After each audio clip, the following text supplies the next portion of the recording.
Tu es débordé au quotidien, tu as l'impression de passer ta journée à courir après X, Y, Z, à presser tout le monde, à être à la bourre. Et pourtant, en fin de journée, c'est comme si tu n'avais rien avancé. C'est très courant pour les personnes en burn-out. Et dans cet épisode, je vais t'expliquer les étapes que tu négliges et qui t'empêchent du coup d'être bien organisé pour éviter cette sensation d'être débordé. Coucou, bienvenue au Café des Burnies, le podcast qui prend soin des nanas en burn-out. Je m'appelle Sarah, je suis infirmière, naturopathe et ma mission est de t'aider à déculpabiliser, à sortir de ton isolement pour recharger tes batteries et être épanouie. Chaque semaine, que ce soit en solo ou avec une nana inspirante, on parlera dévalorisation, échec, burn-out, épuisement, mais aussi résilience, espoir, reconversion et surtout trichothérapie. Et si t'écoutes le podcast à sa sortie, eh bien demain est un grand jour parce que j'ouvre les inscriptions au Kintsugi Boost Camp. C'est un accompagnement pluridisciplinaire sur 5 mois où tu vas être coaché et aidé pour vraiment sortir du cercle vicieux du stress. Donc c'est une mise à jour du programme, il y a de nouvelles interventions, de nouvelles vidéos, de nouveaux outils. Bref, je te mets le lien dans le descriptif de l'épisode, comme ça tu iras le checker et voir exactement de quoi il s'agit. Sinon, détends les épaules, cohérence cardiaque et profite pleinement de cet épisode.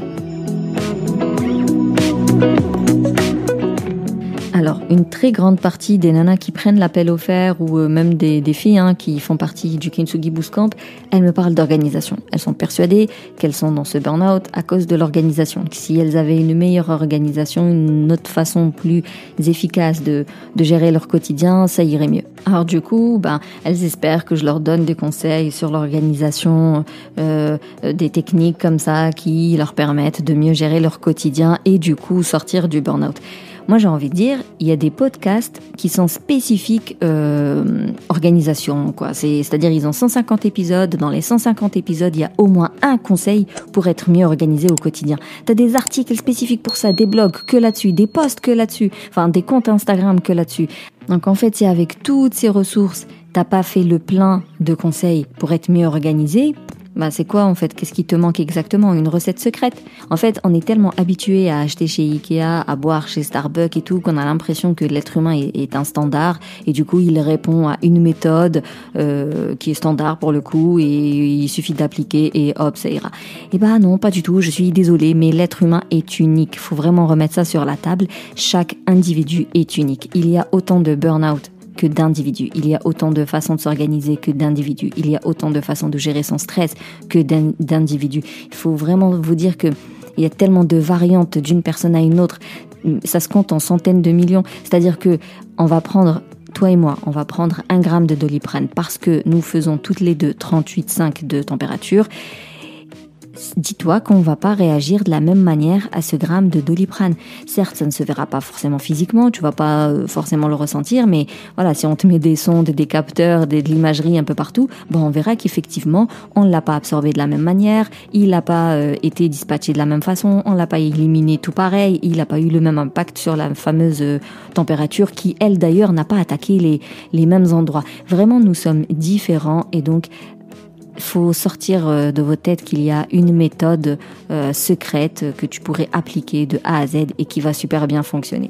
Et c'est pour ça que le travail d'introspection, la connaissance de soi, elle est super importante. Par exemple, il y a le cadran d'Eisenhower. Les tâches urgentes mais pas importantes, les tâches pas importantes mais urgentes, les tâches ni importantes ni urgentes et les tâches importantes et urgentes. C'est un cadran. Toutes les personnes d'organisation vont te parler de ce cadran-là et qui fonctionne, mais à condition que tu puisses du coup prendre ta to-do list et dispatcher les tâches et savoir laquelle est et importante et urgente, laquelle n'est ni importante ni urgente.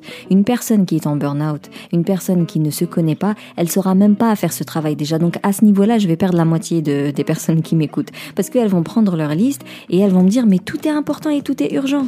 Étant donné qu'il y a le désir de contrôle, qu'il y a le désir d'approbation, le perfectionnisme, qu'il y a des pensées comme ça limitantes qui disent que tu dois tout faire, tu dois t'occuper de tout, qu'il y a d'autres pensées qui te disent que elle a trop honte, elle délègue, elle prend une nounou, elle prend une aide ménagère, moi jamais de la vie je peux faire ça.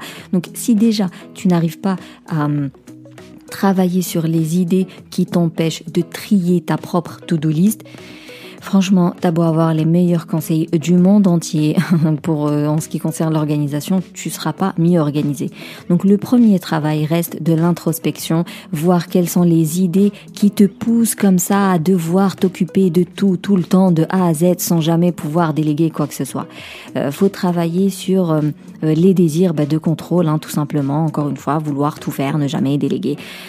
Travailler peut-être ta notion d'échec en fait, donc le fait de dire celui-là je le fais pas parce que c'est ma limite, parce que je ne peux pas le faire, je n'ai plus la capacité de le faire, c'est trop, j'ai trop de travail, donc ce truc-là je le fais pas. C'est accepter sa limite. Et je sais que la plupart des burnies, elles n'ont pas du tout ce concept-là. Et c'est la raison pour laquelle, d'ailleurs, elles rentrent en phase de résistance. Donc, avant d'attaquer comme ça des conseils d'organisation, apprendre à dire non, tout simplement. Je veux dire, à un moment donné, on te demande de faire quelque chose, tu vois que ta journée, elle est déjà blindée, tu dis non, je suis désolée, je peux pas faire ça. Mais ça veut dire quoi? Ça veut dire que tu vas accepter et tes limites et de ne pas faire plaisir à quelqu'un. T'imagines? Oh là là, j'ai envie de dire l'hchouma, mais donc ça aussi. Mais beaucoup de personnes, jamais elles vont dire non. Mais tu vois, je suis serviable. Ouais, d'accord, au détriment de ta santé, t'es serviable. Mais on est tous serviables. Faut arrêter. Mais à un moment donné, quand c'est au détriment de ta santé, t'es plus serviable là. T'es juste dans l'irrespect de ta personne. Donc là, voilà. Première des règles pour ne plus être débordé, c'est de faire le tri. Faire le tri dans ses pensées limitantes, dans ces schémas comportementaux qui reviennent de façon automatique. Genre tu te lèves le matin, t'es pas bien dans ta peau parce que t'es déjà fatigué, parce que t'as mal dormi, parce que ta journée tu l'appréhendes, tu sais qu'elle va ressembler à celle de la veille, et vu que la veille t'es pas contente de comment ça s'est passé, ton cerveau il se met déjà en mode négatif. Du coup t'es là, tu cours, soit après les gamins, soit après tes affaires ou tes dossiers de dernière minute, tu prends pas ton petit déj parce que t'as pas eu le temps, donc t'as pas pris de l'énergie du tout là, c'est-à-dire que de base déjà t'es fatigué et t'as pas pris le temps de manger pour te recharger un chouïa. Tu pars au boulot, t'es déjà la boule au ventre, t'es derrière avec les gamins en train de les engueuler pour qu'ils aillent plus vite parce que vous êtes déjà à la bourre. Tu vois, il y a des schémas comme ça qui se répètent. Faire le tri dans ces schémas pour les recadrer, faire le tri dans tes pensées limitantes pour les recadrer, et surtout travailler sur tes failles tout simplement, tes excès en fait. Quand tu dis que je suis serviable, identifier que là t'es plus dans le service, t'es encore une fois dans le respect de ta personne et t'es pas lucide tout simplement. Tu n'es plus lucide, t'acceptes beaucoup de choses que tu ne peux pas de toute manière faire. Donc t'es ni efficace envers toi et certainement pas envers la personne à qui t'as promis de rendre service. Introspection, connaissance de soi, donc connaître ses limites, connaître ses failles. Est-ce que c'est un désir de reconnaissance, un désir de contrôle, un désir d'approbation, un désir de sécurité? Voilà, et travailler là-dessus en premier lieu pour faire déjà un premier gros tri sur tes tâches au quotidien. Le deuxième point, ralentir. Tout simplement, ralentir. On pense que si on va vite, si on fait 3 trucs en même temps, on sera productif. Et du coup, on fera plein de trucs. Et du coup, on va gagner du temps. Grosse erreur. Déjà, tout le monde n'est pas multitâche, ça de une. Et puis, il faut accepter le fait d'être monotâche. Et surtout, des fois, t'es là, je sais pas, en train de faire le ménage. Sauf que tu vas scroller ton téléphone toutes les 10 minutes. Donc, t'es absorbé par le réseau social. Du coup, une tâche ménagère qui est censée prendre 15 minutes avec toi, ça va prendre 25, voire 30. Idem pour le travail, t'es sur l'ordinateur, tu dois bosser sur un dossier. Bim, il y a ton téléphone qui sonne, tu prends l'appel et là, c'est parti. Je raconte ma vie, elle me raconte sa vie, on refait le monde. Il y a une demi-heure qui est passée, mon dossier, il a pas avancé. Et ça peut être pour tout. Tes gamins, tu fais leur bain, sauf que tu mets un dans le bain, mais attends, je lance d'abord aussi le repas, je mets de l'eau à chauffer pour le repassage, et voilà, j'essaie de tout faire. Déjà, je te parle pas des risques domestiques, et du coup, les risques vont apporter plus de boulot, et donc en réalité, tu pensais qu'en étant multitâche, tu vas aller plus vite, mais en réalité, tu risques de t'ajouter du travail. Donc, accepter aussi le fait de faire les choses une après l'autre. Voilà. Et après, on verra s'il y a du temps en plus à exploiter. Alors, le troisième conseil, c'est de prendre du temps pour soi. C'est-à-dire un moment dans la journée, que ce soit au réveil, pendant ta pause, en rentrant du boulot, avant de dormir. À un moment donné dans la journée, tu dois te consacrer du temps. Tu vas me dire, c'est de la perte de temps, je te dis que je suis déjà débordée. Mais en réalité, tu n'es pas efficace. Ça aussi, j'arrête pas de le dire, quand on est comme ça épuisé, nous sommes inefficaces. C'est tout. Voilà, acceptation. On arrête de t'agiverser là-dessus. C'est physiologique encore une fois. Vu que ton cerveau est fatigué, tu raisonnes en mode escargot. Bref, t'es pas efficace et tout, c'est la vie. Donc, il faut recharger tes batteries au quotidien. Et ça, même une fois que t'as remonté la pente et que tout va bien, faut garder cet espace-temps pour soi parce que ça va être un créneau dans lequel tu te recharges pour être plus efficace. Des fois, le matin, parce que je dors mal en ce moment, tout simplement, on m'empêche de dormir. Le matin, je suis naze, je suis trop naze. Et tant pis, je dors, je fais une micro-sieste, parce que je vais pas te mentir, avec 2 gremlins, il est compliqué de dormir le matin. Donc ils sont là, en train de jouer à côté de moi, et quand je te dis micro-sieste, c'est vraiment du micro-sieste, ça relève du 5-10 minutes. Et t'es en hyper-vigilance, t'es en alerte, tu peux pas vraiment dormir, sauf s'il y a le papa.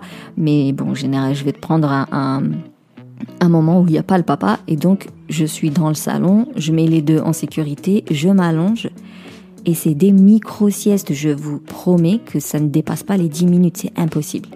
Pourtant c'est efficace. C'est efficace, ça me permet de tenir jusqu'à la sieste des petits par exemple. Mais comme quoi, avoir du temps pour soi, ça permet de se recharger pour être efficace. Si je ne m'écoute pas et que je tire, je résiste alors que limite mes yeux se ferment de fatigue, je vais être irritable avec mon grand, il n'aura pas le droit à l'erreur, le pauvre. La petite, je serai pas du tout patiente avec elle. Une sale journée. Tout ce que je vais le faire en longueur en fait. Ça va traîner, je vais faire beaucoup d'erreurs, je vais recommencer, je vais m'énerver. Perte de temps, sale journée. Donc je préfère me dire c'est pas grave, je m'allonge et généralement au bout de 15 minutes en état comme ça, PLS, j'arrive à avoir une micro-sieste de 10 minutes. Quand il y a quelque chose qui me réveille, un bruit, j'ouvre les yeux, je vois que ça va, personne n'est mort, je reste allongée encore une quinzaine de minutes. Donc en tout, des fois ça peut aller jusqu'à 1 heure. Pourtant j'ai fait une micro-sieste de 10 minutes. Mais juste, je reste allongée, je fais rien, histoire de me reposer pour être plus efficace par la suite. Et bien toi c'est pareil, tu peux pas faire de sieste le matin, je sais que c'est pas évident pour tout le monde et tout, mais trouve un créneau dans la journée où c'est obligatoire en fait. C'est pas un truc que tu peux sauter, c'est obligatoire, tu dois te reposer ou faire une activité créative ou juste rester dans le noir, ce qui te fait du bien et ce qui te permet de te requinquer en fait. Encore une fois, l'individu est unique, il n'y a que toi qui sais quelle activité peut te faire du bien. Mais il te faut ce créneau par jour. Alors la 4e règle, c'est repérer tes voleurs de temps. Est-ce que c'est toutes les fois où t'arrêtes de faire ce que t'es en train de faire pour scroller ton téléphone? Est-ce que c'est des appels imprévus mais que tu vas prendre et donc tu vas taper discute pendant un moment donné? Au boulot, peut-être des réunions trop fréquentes, trop longues, et voilà, il y en a certaines t'es pas obligé d'être là. Est-ce que t'es du style éparpillé? Encore une fois, multitâche, tu fais 15 000 trucs en même temps mais au final tu fais rien du tout. Peut-être que tu estimes mal le temps que nécessite une tâche. Tu te donnes pas de délai, donc tu es là à traîner, ça met du temps.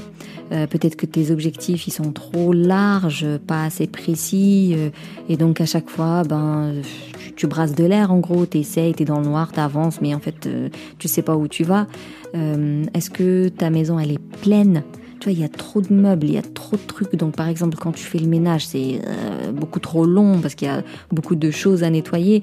Et est-ce que tout ce qui est rangement, c'est trop mal rangé, voire pas rangé? Ce matin, tu dois prendre un document à l'école de tes gamins que tu as signé, mais tu sais plus où tu l'as mis. Il est sous une pile qui est là depuis 3 mois. Tu vois, si c'est pas rangé, à chaque fois que tu dois chercher quelque chose, tu mets 3 plombes. Est-ce que tu procrastines?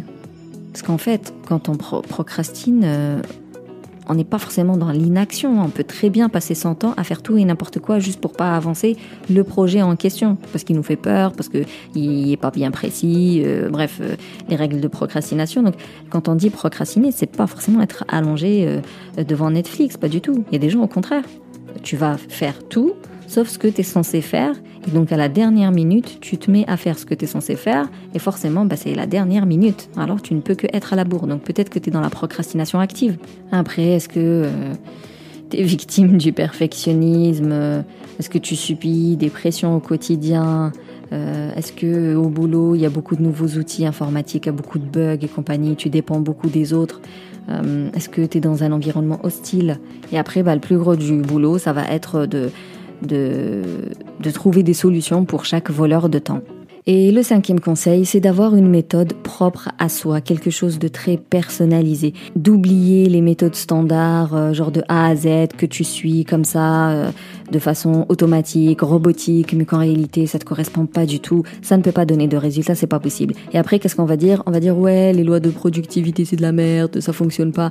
Non. En fait, il faut se rappeler encore une fois que l'individu est unique. Qu'est-ce que ça veut dire? Ça veut dire que tu vas tester. Pour tester, il faut mettre en pratique. Et quand tu mets en pratique, il va falloir laisser quand même du temps pour évaluer si ça fonctionne ou pas. C'est pas tu le fais 3 fois et tu dis que ça ne fonctionne pas. Il va quand même falloir laisser du temps à une nouvelle habitude de se mettre en place et de voir s'il y a vraiment des résultats ou non. Ensuite, tu trouves qu'il n'y a pas eu de résultats. Qu'est-ce qui n'a pas été? Et tu prends tout ce qui n'a pas été et tu réfléchis. Qu'est-ce que je peux faire pour que ça fonctionne mieux? Tu réajustes et tu recommences. Et quand tu recommences, pareil, tu te donnes du temps pour voir la nouvelle habitude qui s'installe et s'il y a des résultats. Alors sache que même si ça ne fonctionne pas, il va y avoir du positif, c'est certain. Il y aura des différences. Déjà rien que le cheminement, la réflexion, le temps que tu vas consacrer à te questionner et à essayer de trouver des solutions toi-même, tu vois, sans que tu trouves ça dans un blog ou je ne sais quoi. Rien que ce cheminement-là, ce travail-là, tu verras qu'il aura un impact positif sur toi parce que tu auras appris à mieux te connaître et tu repéreras beaucoup mieux comment faire les choses le mieux possible. Donc, petit exercice que tu peux faire juste avant de dormir par exemple, un petit carnet que tu mets sous l'oreiller et voilà, 10 minutes avant de dormir. Franchement, qu'est-ce que ça coûte 10 minutes avant de dormir? Tu prends ton carnet, ton stylo et tu réponds à ces questions-là. Petit 1, qu'est-ce que j'ai à faire dans ma semaine? Tu listes absolument tout ce que tu as à faire dans la semaine. Ensuite, tu prends une feuille blanche que tu coupes de façon à avoir 4 coins, 4 carrés. Donc tout en haut à gauche, ça va être les choses très importantes mais pas urgentes, c'est-à-dire qu'il n'y a pas de deadline. Voilà, tu dois pas le faire dans l'immédiat, on t'a pas donné une date butoir. Tout en haut à droite, ça va être tout ce qui est important et urgent. C'est-à-dire que là, il y a une histoire de date. En bas à gauche, ça va être ni important ni urgent. Et tout en bas à droite, ça va être des choses qui ne sont pas importantes et pourtant il y a une date dessus. C'est urgent. Quand je dis il y a une date, forcément la date elle est proche. Si c'est un truc dans 6 mois, c'est pas urgent. Sauf s'il te faut 8 mois pour le faire. Là effectivement c'est urgent. Et là pour le coup, il n'y a que toi qui peux savoir. C'est-à-dire entre faire les courses et étudier un dossier, tout dépend. Pour quand est-ce que tu dois rendre le dossier? Est-ce que chez toi, il y a vraiment rien de chez rien à manger ou est-ce qu'il y a moyen de survivre encore 2-3 jours? Donc vraiment, il n'y a que toi qui peux savoir. Et c'est un travail qui est au début un peu long, un peu chiant parce qu'on n'a pas l'habitude de le faire. Mais plus tu prendras l'habitude de le faire et plus ce sera easy. Donc au début, qu'est-ce qui est important? Qu'est-ce qui est urgent? Et qu'est-ce qui ne l'est pas du tout? Et ensuite, la case importante et urgente, tu sais que c'est une priorité absolue, c'est à faire en premier lieu, c'est ça qu'il va falloir résoudre, on va dire, le plus rapidement possible. Après, tu as les priorités secondaires, c'est les tâches qui ne sont pas importantes mais qui sont urgentes. Et là, s'il y a moyen de déléguer, c'est nickel. S'il y a moyen de passer le relais à quelqu'un, c'est très bien. Après, tu as les tâches donc importantes mais qui ne sont pas urgentes. À ce moment-là, celles-ci, tu peux les planifier dans les périodes un peu creuses, quoi. Et après, il reste la case non important et non urgent. Et ça, est-ce que ça vaut vraiment la peine de garder ce genre de tâches? Est-ce que quelqu'un d'autre ne peut pas le faire? Ou est-ce qu'on ne peut pas tout simplement supprimer? Peut-être que c'est des tâches qui sont inutiles, un peu le superflu, et que tu peux très bien t'en passer et ta vie sera bien quand même, quoi.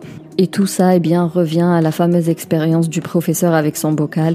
Au début, donc, t'as un bocal, il met dedans des gros cailloux en forme de vraiment des balles de tennis, des gros trucs. Une fois que le bocal il est plein, il demande à ses étudiants, est-ce que le bocal est plein? Tout le monde dit oui. Il leur dit ah bon? Du coup, il prend du gravier. Vu que le gravier il est plus petit, il vient, il passe entre les gros cailloux, il trouve quand même sa place jusqu'à arriver au rabord du bocal. Donc là, il dit est-ce que le bocal est plein?